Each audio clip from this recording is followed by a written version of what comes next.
In the hallway, she uses her personal phone, not her work device, to look up a 22-year-old named Ethan Cole in Fresno, California. 4 days later, she submits her resignation. And 4 days after that, she texts Ethan from an unknown number, "They're watching your house. I need to talk to you." Ethan has been seeing the same dark van parked down the street for 3 days. He noticed it. He filed it away. He told himself it was nothing. Because Ethan Cole is extremely intelligent about almost everything and occasionally spectacularly bad at accepting that the world might actually be paying attention to him. He and Diane are eating takeout on the couch. A movie plays on TV that neither of them is watching. It's a rare, ordinary evening. His phone buzzes. Unknown number. The text reads, "They're watching your house. I need to talk to you." He looks at the message. Then he looks at the window. Then he looks at the van, which has been there for 3 days, which he had registered and dismissed. And now he processes it for real. He doesn't show his mother the text. He keeps his face neutral. He tells her it's nothing. She goes back to watching a movie she isn't watching. And Ethan Cole, for the first time in this whole story, feels something unfamiliar move through him. Not fear exactly. Something colder and more useful than fear. He texts back, "Diner on the corner of Fulton and Oak. 6 a.m. tomorrow." Ethan arrives first. Sits in the corner booth, back to the wall, something he read once and never stopped doing. He orders black coffee he won't drink and waits. Priya Nair slides in across from him at 6:04 a.m. Civilian clothes. No badge. She looks like someone who hasn't slept in 72 hours for reasons larger than insomnia. She gives him her name, her former employer, and the exact date she resigned, all of it before he asks any questions, volunteering the information so he can verify it. He tells her he already did. He checked the Federal Employment Database, public records, and a specific vulnerability in the OPM system that he's going to pretend doesn't exist. She stares at him. She tells him what she knows. Sentinel Corp has a mandate. They've done this before. Made technologies disappear into classified government acquisition, made inventors disappear into NDAs so large that the legal cost of fighting them exceeds any rational calculation. She left her career because she wasn't willing to be part of it this time. Ethan listens to all of it. Then he asks one question, "What do you get out of this?" "I get to sleep at night," she says. "And maybe, if you survive this, a job." Ethan looks at her for a long moment. Studies her the way he studies problems. Then he says, "You're hired." For the first time, all 4 of them are in the garage at the same time. Ethan at his workstation. Maya at her desk. She has colonized it with a plant, a second monitor, and a thermos of oat milk that she refuses to compromise on. Priya has converted a folding table near the door into a security intelligence station, with 3 devices running simultaneously. And Gus Beaumont, who has to duck to clear the garage door, stands with his arms folded in the middle of all of it, looking like a man who has been in worse situations and found them instructive. They are 5 people. Add Diana Robles, the patent attorney, on speed dial and you have 6, against a Silicon Valley predator worth $3 billion, a shadow military contractor with federal backing, and a compromised government agency. The odds are objectively terrible. Nobody mentions this. There is an unspoken agreement in this garage that dwelling on the odds is the fastest way to lose. "We have something none of them have," Ethan says. They all look at him. "We're right," he says. "Everything we've built is real. Everything they're doing is wrong. In my experience, that's the only structural advantage that actually holds over time." Gus looks at him for a long moment. Then he unfolds his arms, pours himself a coffee, and says, "Right, let's get to work." The first article appears at 8:17 a.m. Expelled Stanford student claims quantum breakthrough, leading experts express skepticism. By 10 a.m. it's been picked up by 4 outlets. By noon, the framing has shifted to rogue dropout builds potentially dangerous device in California garage. By 3 p.m. it reaches a national tech news platform. Unvetted invention claims to break global encryption. National security officials warn of risk. This is a known playbook. Priya recognizes it immediately. You don't need to discredit the technology if you can discredit the inventor first. Make the public afraid of them. Make them seem unstable, dangerous, unqualified. Then when the government moves into secure the invention, it looks like protection, not theft. Ethan reads every article. His expression doesn't change. He reads them the way he reads everything, analytically, looking for the pattern beneath the surface. Maya's expression does change. She is furious in the particular way that is immediately and completely productive. She is already building the counter-strategy before Ethan finishes reading. "They're using your story against you," she says. "The garage, the dropout, it should be inspiring. They're making it sound dangerous." "Then we verify the technology before they finish defining the narrative," says Ethan. 6 independent physicists. 3 continents. I want responses in 48 hours. On the same morning that the smear articles drop, Sentinel Corp's legal team files a provisional injunction application with the Federal Trade Commission. 60 pages. Meticulously constructed. The argument, AXIOM constitutes a potential national security risk. The request, freeze all commercialization, licensing, and public demonstration of the technology pending a government review. Now here's what that means in practice.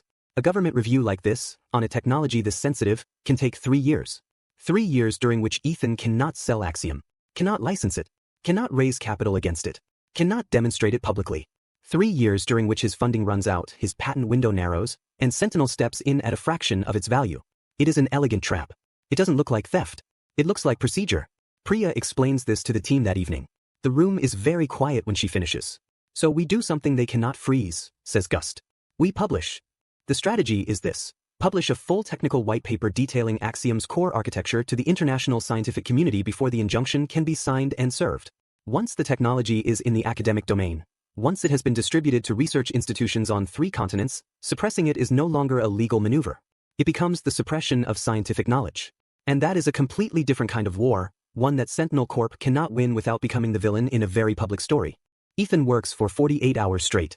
Maya manages the outreach. 6 quantum physicists contacted. MIT, Cambridge, the University of Tokyo, ETH Zurich, the Indian Institute of Science, and a researcher at CERN. The paper arrives in their inboxes at midnight. The request is simple, independent review, as quickly as possible. Priya monitors every channel for signs of interference. Gust makes phone calls to people whose numbers are in no public directory. Diana Robles files 3 protective legal motions simultaneously. Nobody sleeps. Nobody complains about not sleeping. This is what it looks like when 5 people are all exactly where they're supposed to be, doing exactly what they were built to do. Ethan has been protecting his mother from the full picture. He told himself it was to prevent her from worrying. If he is honest with himself, and Ethan Cole is always honest with himself, he also didn't want her to be afraid for him, because her being afraid for him is the one thing that makes him afraid. The protection ends when Priya mentions the van in front of Diane. Diane Cole sets down her cup of tea. She looks at Priya. She looks at Ethan. And then she does something that surprises everyone, including herself. She doesn't panic. She doesn't cry. She gets very, very still in the way that people do when they are marshalling a strength that most people don't know they have. Ethan explains everything. All of it. Sentinel Corporation. The injunction. The surveillance. He watches his mother's face as he talks and waits for the fear to arrive. It doesn't arrive. What arrives instead is something harder and calmer. Baby, she says. I raised you alone in this city on a nurse's salary. I have been scared my whole life. You don't protect me from this. You let me be scared with you. That's the deal. Ethan looks at his mother for a long moment. Then he nods. From this point forward, Diane knows everything. Priya spent 2 weeks after joining the team installing a security system around the Cole property. Motion sensors. For cameras covering every angle. A silent alert system connected to her phone. At 2:47 a.m. on a Thursday, her phone lights up. The security footage shows a figure in dark tactical clothing approaching the garage door. Professional movement. Careful. Unhurried. The kind of movement you learn in specialized training. They are inside for exactly 70 seconds before the system triggers a visible deterrent, a light flood and an audible alert, and they retreat. They leave empty-handed. They also leave on camera. For angles. High definition. Time-stamped. This is Sentinel's first real mistake. Priya sends the footage to 3 journalists and 1 federal judge she trusts before sunrise. By morning it is evidence. By afternoon it is news. And the tone of the conversation around AXIOM, which Sentinel had been carefully steering toward, dangerous garage inventor threatens national security, shifts completely. Now the story is, government-linked operatives broke into a young inventor's mother's house. The injunction application is still pending. But Sentinel has just lost the narrative. Victor Landon does not come back to the garage. He's understood by now that the garage is Ethan's territory, and going to someone's territory is giving them an advantage he can no longer afford to give.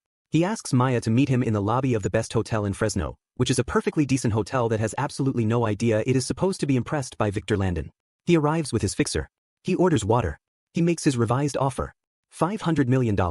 Ethan retains a title, a salary, an advisory role. Maya listens to every word. She does not take a single note. She does not ask a single question. When Landon finishes, she thanks him for his time, tells him she'll be in touch, and walks away while he is still talking. Landon watches her go. He has just offered $500 million to a 22-year-old operating out of a garage in Fresno. And she walked away while he was mid-sentence. He calls his lawyers from the car. He needs a new strategy. Because the one thing he has never encountered in 30 years of acquisitions is a founder who genuinely does not care about the number he is offering. And he is beginning to understand, with the dawning horror of a man who is rarely wrong about these things, that Ethan Cole actually means it. The responses begin arriving on the 3rd day. First, Dr. Amelia Brennan at MIT. Verification confirmed. The error rate and coherence times are consistent with the claimed mechanism. She requests a follow-up call. Second, Professor Lu Wei at ETH Zurich. More cautious, more technical, more rigorous, and at the end of 12 dense paragraphs of analysis, confirmation, the approach is valid. The 4th, 5th, the 6th and final email arrives at 9:04 a.m. Dr. Kenji Mori, University of Tokyo. He writes, Mr. Cole, I have spent my career working toward this exact problem. I am writing to confirm that your solution is not only valid, it is the most significant advance in quantum computing in the history of the field. I would be honored to meet you. Ethan reads this email 3 times. Then he prints it out, picks up a piece of tape, and walks to the whiteboard above his workstation, the whiteboard where the first AXIOM equations live, where this whole thing started, and tapes the email to it. 6 for 6. Every physicist. 3 continents. Unanimous. He turns to Maya. Call Diana. We're holding a press conference. The press conference is scheduled for 10 a.m. the next morning. The team works through the night. Priya runs threat assessments. Maya rehearses the opening statement with Ethan 17 times, and on the 18th attempt he delivers it without notes, and it is better than the written version by a significant margin. Gus sleeps for 3 hours sitting perfectly upright in the garage chair, which is either deeply impressive or deeply concerning depending on who you ask. At 3 a.m., Ethan steps outside. He stands in his mother's driveway and looks up at the sky above Fresno, a sky that has too much light pollution to show more than a handful of stars, but tonight, for some reason, shows enough. He thinks about his father, who died when Ethan was 11, who used to bring him to the roof of this house on clear nights and point at the sky and say that every light up there was just information, waiting for someone patient enough to read it. Everything visible is just information, Ethan. You just have to know how to look. Ethan Cole looks up at the Fresno sky at 3 a.m. the night before everything changes. He goes back inside. He has work to do. 2 things happen on the morning of the press conference. At 8:14 a.m., Sentinel Corp's lawyers file the provisional injunction application at the federal courthouse in Washington, D.C. They are confident. The application is thorough. The judge has been briefed. This is the move that ends the Ethan Cole problem. At 9:30 a.m., Ethan Cole puts on a gray hoodie. He was going to wear a suit. Maya spent 20 minutes arguing for the suit, and he ultimately decided the hoodie was more honest, and walks through the door of a rented space at the Fresno Tech Incubator. Here is what Sentinel doesn't know. The white paper went public 48 hours ago. The 6 verifications were published online 36 hours ago. Priya's security footage was in the hands of a federal judge 30 hours ago. And Diana Robles filed 3 protective legal countermotions 24 hours ago. The trap Sentinel built has already been dismantled.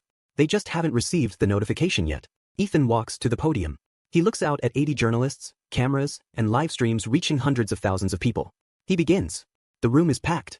80 journalists, cameras from 6 networks. A live stream that will peak at 340,000 simultaneous viewers before the press conference is over. Behind the podium, 6 framed letters on an easel. Cambridge, ETH Zurich, the University of Tokyo, the Indian Institute of Science, CERN. 6 verifications from 6 of the most rigorous scientific institutions on Earth. Ethan steps up to the microphone. He is in a gray hoodie because that is what he wears. Maya is beside him in a suit. Gust is in the back of the room with his arms folded and a look on his face that he would describe as professional detachment and that everyone who knows him would describe as barely contained pride. He begins speaking, quietly at first, which forces the room to lean in, and then steadily, with the particular authority of someone who has been right for a very long time and is finally, completely, being heard. My name is Ethan Cole. I am 22 years old. 8 months ago I was expelled from Stanford University for correcting my professor. Yesterday, 6 of the world's leading quantum physicists independently verified that my invention, built in my mother's garage in Fresno, California, mostly with equipment I bought used on eBay, has solved room temperature quantum coherence. I am here today because certain powerful people would prefer that you never heard that sentence. So I thought I'd come say it myself. The room erupts. 80 people start talking at once. Hands fly up. Cameras flash. The live stream chat moves too fast to read. Ethan holds up one hand. Just one hand, palm out.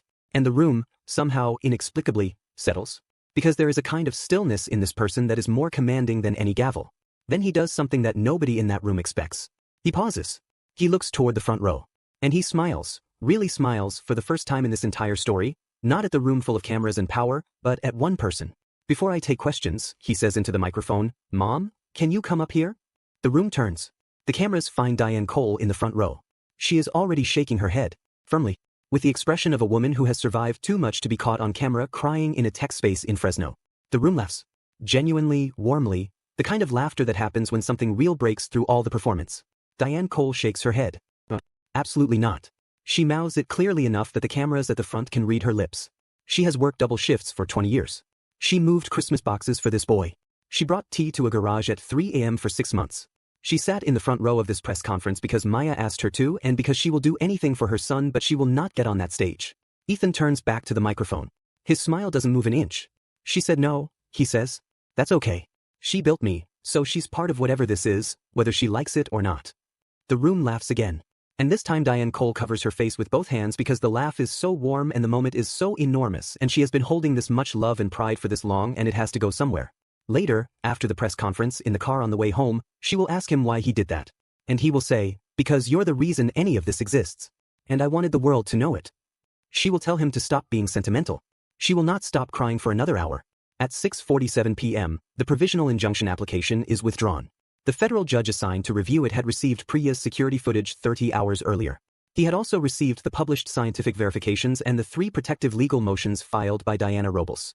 He had also, and this is the part that Sentinel's lawyers did not anticipate, watched the press conference live. Suppressing a technology after 6 independent scientists have publicly verified it, after the inventor has held a press conference watched by 340,000 people, after your operatives have been caught on camera breaking into his mother's garage, is no longer a legal maneuver. It is a scandal. Sentinel is many things but it is not suicidal. They pull the application. Priya receives the notification on her phone. Reads it 3 times. Shows it to the room without a word. Gust reads it. Puts down his mug. Opens a bottle of scotch he has been saving for a moment that would earn it. Marcus Vale does not call. Does not write. Simply disappears from the chessboard, the way all predators do when the prey turns out to be something the predator was never equipped to handle. The garage is quiet for a moment. Then someone puts on music. And 5 people who should not have beaten what they just beat allow themselves, for one evening, to breathe. Victor Landon's third and final offer is $1 billion.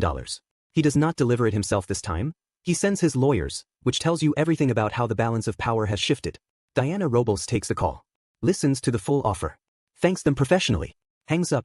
Turns to the room. Ethan's response is immediate and unambiguous. Tell them the number is 5. I keep 22% equity, a board seat, and a non-dilution clause. Diana Robles starts to say they'll never accept that, and Ethan says, with a patience that is itself a kind of authority, tell them the number is 5. They tell them the number is 5. And this is the part of the story where Victor Landon, a man who has acquired 17 companies, who sat in a garage chair in Fresno and offered $200 million and been turned down before he finished the sentence, goes very quiet on his end of the phone. Because he has done the math.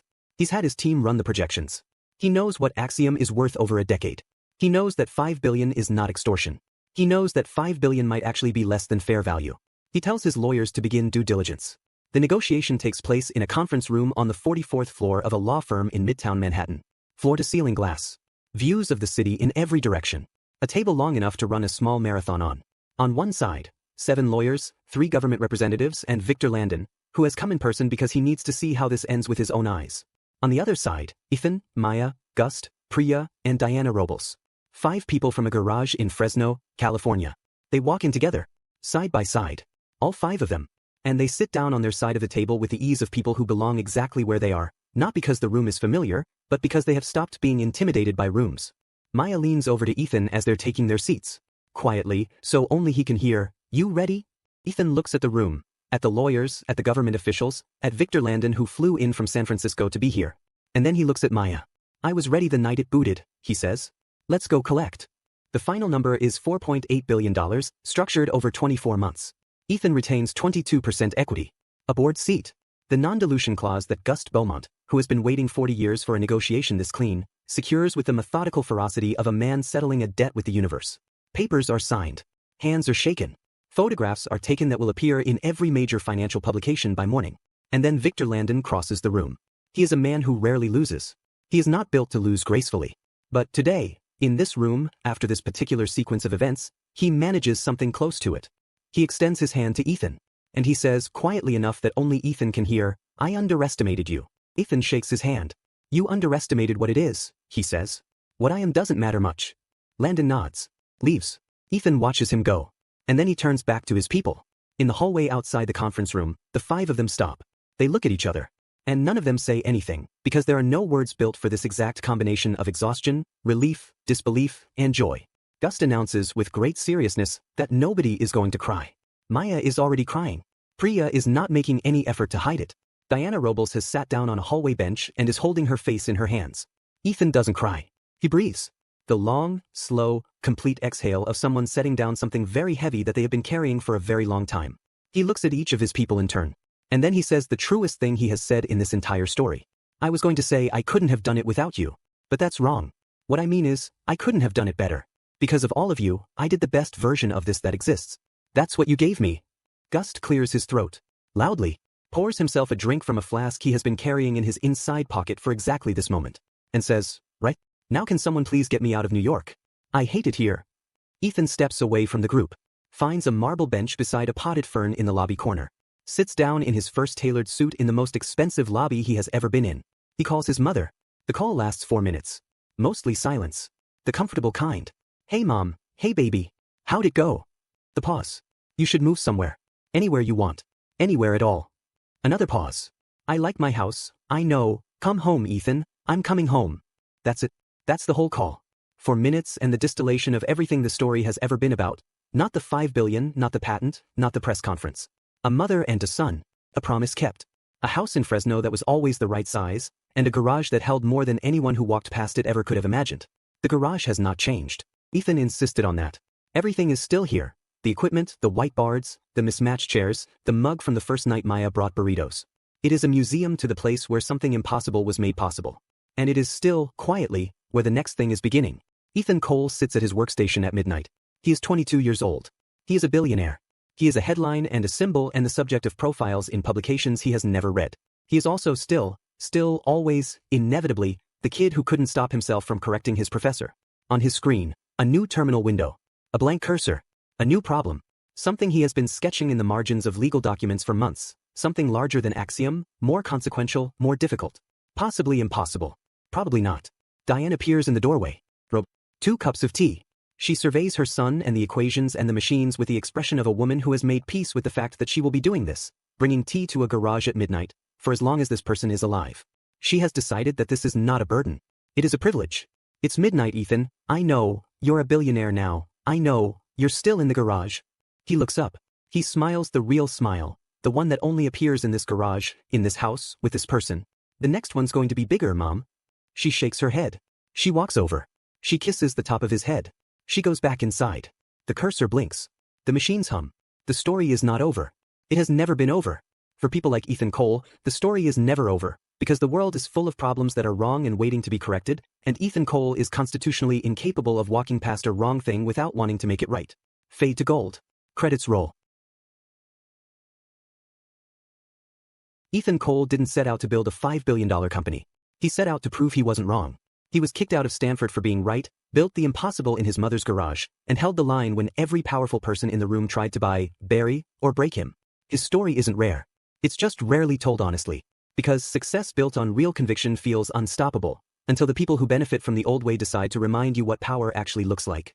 And the question was never whether Ethan was right. The question was whether being right would be enough. To us. If this story made you think differently about power, ambition, and how success really works, then you belong here. Subscribe to the channel. Because we don't just tell stories of people who rise fast. We reveal what it actually took to get there, what they risked to stay there, and what the world looked like before anyone believed they could. This is the Dawn Film Vault. We don't just tell the story. We tell the truth of it. See you in the next one.